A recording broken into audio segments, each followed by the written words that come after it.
ಬಾಗಲಕೋಟೆಯ ಸೈದಾಪುರ ಸಕ್ಕರೆ ಕಾರ್ಖಾನೆಯ ಮುಂಭಾಗದ ದೃಶ್ಯಾವಳಿಗಳನ್ನು ನೋಡ್ತಾ ಇದ್ದೀರಾ. ಮುಧೋಳದಲ್ಲಿ ಯಾಕೆ ಹೀಗಾಯಿತು ಅಂತಂದರೆ, ಈಗಷ್ಟೇ ಯಾರಾದರೂ ಟಿ ವಿ ಆನ್ ಮಾಡ್ಕೊಂಡಿದ್ರೆ ನಿಮ್ಗೆ ಹೇಳಿಬಿಡ್ತೀನಿ. ರೈತರು ಹೋರಾಟವನ್ನು ಮಾಡ್ತಾ ಇದ್ರು.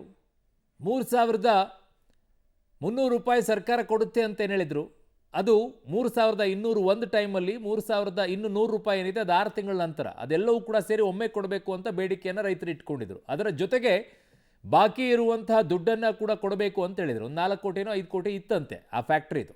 ಅದನ್ನು ಮೊದಲು ಕೊಟ್ಟು ಅದಾದ ನಂತರ ಇನ್ನುಳಿದಂಥ ಕಬ್ಬನ್ನು ನೀವು ಒರಗಿಸಿ ಅಂತ ಹೇಳಿದ್ರಂತೆ. ಆದರೆ ಅಷ್ಟರೊಳಗೆ ಕಾರ್ಖಾನೆಯವರು ಏನು ಮಾಡಿಬಿಟ್ಟಿದ್ದಾರೆ, ಕಬ್ಬನ್ನು ತೊಗೊಂಡು ಬನ್ನಿ ಅಂತ ಅಂದಿದ್ದಾರೆ. ಹಾಗಾಗಿ ಸೈದಾಪುರ ಸಕ್ಕರೆ ಕಾರ್ಖಾನೆಯ ಕೊಡುವಂಥ ರೈತರು ಯಾರು ಇದ್ದಾರೆ, ಕಬ್ಬನ್ನು ತೊಗೊಂಡು ಬರೋರು ಎಲ್ಲ ತಂದು ಕಾರ್ಖಾನೆ ಮುಂದೆ ನಿಲ್ಲಿಸ್ಕೊಂಡ್ಬಿಟ್ಟಿದ್ರು. ಹೋರಾಟ ಮಾಡ್ತಾ ಇದ್ದಂಥ ರೈತ ಸಂಘದ ರೈತರು ಕೋಪಗೊಂಡಿದ್ದಾರೆ. ಒಂದು ಕಡೆಗೆ ಆರ್ ಬಿ ತಿಮ್ಮಾಪುರ ಅವರು ಇವತ್ತು ಚರ್ಚೆಯನ್ನು ಮಾಡಬೇಕಾಗಿದ್ದಿದ್ದು ಬಾಕಿ ಕೊಡಿಸೋ ವಿಚಾರದಲ್ಲಿ. ಆ ಸಭೆ ಇತ್ತಂತೆ. ಆ ಕಡೆಗೆ ಆ ಸಭೆ ಆಗಿದೆ. ಈ ಕಡೆಗೆ ರೈತರು ಆಕ್ರೋಶಗೊಂಡು ನಿಂತಿರುವಂಥ ಕಬ್ಬುಗಳಿಗೆಲ್ಲ ಬೆಂಕಿ ಹಚ್ಕೊಂಡು ಹೋಗ್ಬಿಟ್ಟಿದ್ದಾರೆ. ರೈತರಿಗೇನೆ ಹೊಟ್ಟೆಗೆ ಬೆಂಕಿ ಇಡೋ ಕೆಲಸ ಮಾಡಿರುವಂಥದ್ದು ಇವತ್ತೇ ನೋಡ್ತಾ ಇರೋದು. ಇದನ್ನು ರೈತರ ಹೊಟ್ಟೆಯ ಮೇಲೆ ಹೊಡೆಯುವಂಥ ಕೆಲಸ ಸರ್ಕಾರ ಅಂತ ಹೇಳ್ತಾ ಇದ್ವಿ. ರೈತರ ಹೊಟ್ಟೆಯ ಮೇಲೆ ಹೊಡೆಯುವಂಥ ಕೆಲಸ ರೈತರೇ ಮಾಡಿರುವಂಥ ಕಥೆ ಮುಧೋಳದ ಸೈದಾಪುರ ಬಳಿ ಆಗಿದೆ. ಸೈದಾಪುರ ಸಕ್ಕರೆ ಕಾರ್ಖಾನೆ ಬಳಿ ಅವ್ರು ಯಾರಿಲ್ಲ, ಎಲ್ಲಿದ್ದಾರೆ ರೈತ ಮುಖಂಡರು? ಅಲ್ಲಿ ಹೋರಾಟ ಮಾಡ್ತಾ ಇದ್ದಂಥವ್ರು ಅವರೇ ಜವಾಬ್ದಾರಿ ಅಲ್ವಾ? ಇಂಥವೆಲ್ಲ ಘಟನೆಗಳೇನಾದರೂ ಆದಾಗ ಯಾರು ಸಂಘಟನೆಯಲ್ಲಿ ಯಾರು ಪ್ರತಿಭಟನೆಯನ್ನು ಮಾಡ್ತಾ ಇದ್ದಾರೆ ಅವರೇ ಅದಕ್ಕೆ ಜವಾಬ್ದಾರಿ ಅನ್ನುವಂಥದ್ದನ್ನು ಕಾನೂನೇ ತಂದಾಗಿದೆ, ಸರ್ಕಾರವೇ ತಂದಿದೆ. ಹಾಗಿದ್ದಾಗಿ ಅದಕ್ಕೆ ಅವ್ರನ್ನೇ ಜವಾಬ್ದಾರಿ ಮಾಡಬೇಕಲ್ವಾ? ಎಲ್ಲೋದ್ರು ಅವರು?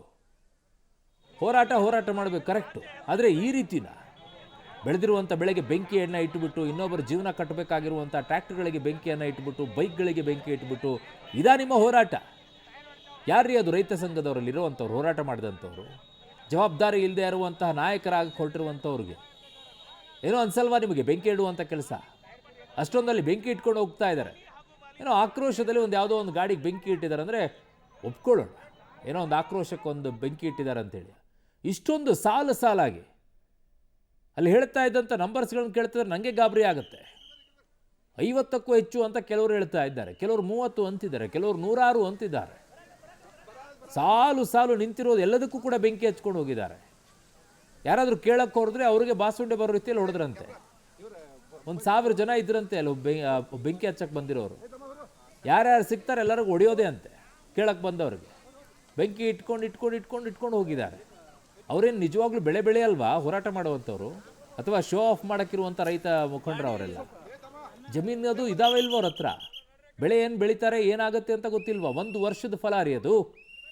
1 ವರ್ಷ ಕಷ್ಟಪಟ್ಟು ಬೆಳೆದಿರುವಂಥದ್ದು ಬೆಳೆ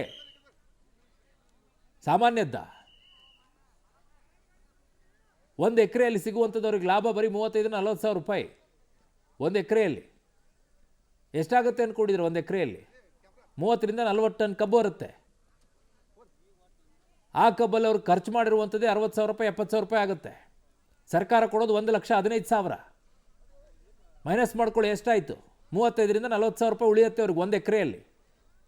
ಅಷ್ಟೆಲ್ಲ ಕಷ್ಟಪಟ್ಕೊಂಡು ತೊಗೊಂಡು ಬಂದವರು ಹಾಕ್ಕೊಂಡ್ರೆ ಅಲ್ಲಿ ಜೀವನ ಮಾಡೋಕ್ಕೆ ಅದಕ್ಕೆ ಬೆಂಕಿ ಇಡ್ತಾರಲ್ರಿ. ಯಾರ್ರೀ ಅವರು? ರೈತ ಸಂಘದವರು. ಯಾರು ರೈತ ಸಂಘದವರು? ಅವರು ಒಬ್ಬರಾದರೂ ಮಾತಾಡಿ ಜವಾಬ್ದಾರಿಯುತವಾಗಿ ಹೋರಾಟ ಮಾಡ್ತಾ ಇದ್ದಂಥವ್ರು. ಬೆಳಗಾವಿಯಲ್ಲಿ ಎಷ್ಟು ನೀಟಾಗಿ ಪ್ರತಿಭಟನೆಯನ್ನು ಮಾಡಿದ್ರು, ಎಷ್ಟು ಚೆನ್ನಾಗಿ ಸರ್ಕಾರವನ್ನು ಬಗ್ಗಿಸಿದ್ರು, ಎಷ್ಟು ಸರ್ಕಾರ ಇಮಿಡಿಯೇಟ್ ಆಗಿ ಅದಕ್ಕೆ ಆ್ಯಕ್ಷನನ್ನು ತೆಗೆದುಕೊಳ್ಳುತ್ತು. ನಿಮಗೇನಾಗಿತ್ತಿಲ್ಲಿ? ಯಾರು ನೀವೆಲ್ಲ ಅಲ್ಲಿ ಬಂದಂಥವ್ರು? ನಿಜವಾಗಿಯೂ ನನಗನ್ಸುತ್ತೆ ಅಲ್ಲಿ ಹೋರಾಟ ಮಾಡೋಕ್ಕೆ ಬಂದವರು ಯಾರ ಹತ್ರನೂ ಜಮೀನೇ ಇಲ್ಲ ಅಂತೇನೋ ಹಾಗೆ ಅನ್ನಿಸ್ತಾ ಇದೆ ನನಗೆ. ಕಷ್ಟಪಟ್ಟು ಬೆಳೆ ಬೆಳೆಯೋದಾಗಿದ್ದರೆ ಅವ್ನಿಗೆ ಗೊತ್ತಾಗಿತ್ತು ಬೆಳೆಯ ಬೆಲೆ ಏನು ಅಂತ ಹೇಳಿ. ಅದಕ್ಕೆ ಈ ರೀತಿಯಾಗಿ ಬೆಂಕಿ ಇಡುವಂಥ ಕೆಲಸ ಮಾಡ್ತಾ ಇರಲಿಲ್ಲ. ರೈತರ ಹೊಟ್ಟೆಗೆ ಬೆಂಕಿ ಇಟ್ಟಂಗಿದ್ದು ಹಿಂಗೆ ಮಾಡಿದ್ರೆ.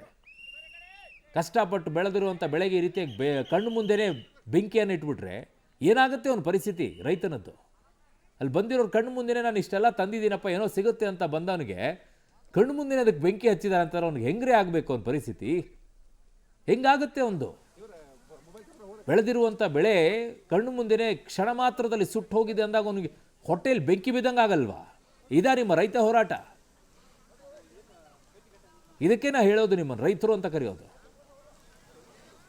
ರೈತರ ಜೀವನಕ್ಕೆ ರೈತರೇ ಮುಳ್ಳಾಗ್ತಾರೆ ಅನ್ನೋದಕ್ಕೆ ಇದೇನಾ? ಯಾವ ಸೀಮೆಯ ರೈತ ಸಂಘಟನೆ ರೀ ನಿಮ್ಮದು? ಈ ರೀತಿಯಾಗಿ ಬೆಂಕಿ ಹಚ್ಚಿಬಿಟ್ಟು ನಿಮ್ಮ ಹೋರಾಟ ಮಾಡೋದಾದರೆ ಅದು ಹೋರಾಟನೇ ಅದು. ಫಸ್ಟು ಅರೆಸ್ಟ್ ದೆಮ್, ಯಾರಿದ್ದಾರೆ ಅವ್ರನ್ನ, ಅಲ್ಲಿ ಯಾರೆಲ್ಲ ಹೋರಾಟವನ್ನು ಮಾಡ್ತಾ ಇದ್ರು ಅವ್ರನ್ನ ಅರೆಸ್ಟ್ ಮಾಡಬೇಕು ಇಮಿಡಿಯೇಟ್ ಆಗಿ, ಆಮೇಲೆ ತನಿಖೆಯನ್ನು ಮಾಡಿ. ಯಾಕೆಂದರೆ ಜವಾಬ್ದಾರಿಯನ್ನು ಅವರೇ ಹೊತ್ಕೋಬೇಕಾಗಿರುವಂಥವ್ರಲ್ಲಿ. ಯಾರು ಅಲ್ಲಿ ಹೋರಾಟವನ್ನು ಮಾಡ್ತಾ ಇದ್ರೋ, ಕಳೆದ 15-20 ದಿನಗಳಿಂದ ಹೋರಾಟವನ್ನು ಮಾಡ್ತಾ ಇದ್ದಾರೋ ಅವರೇ ಇದಕ್ಕೆ ಜವಾಬ್ದಾರಿ. ಈ ಮಟ್ಟಕ್ಕೆ ಹೋಗುವಂಥದ್ದ.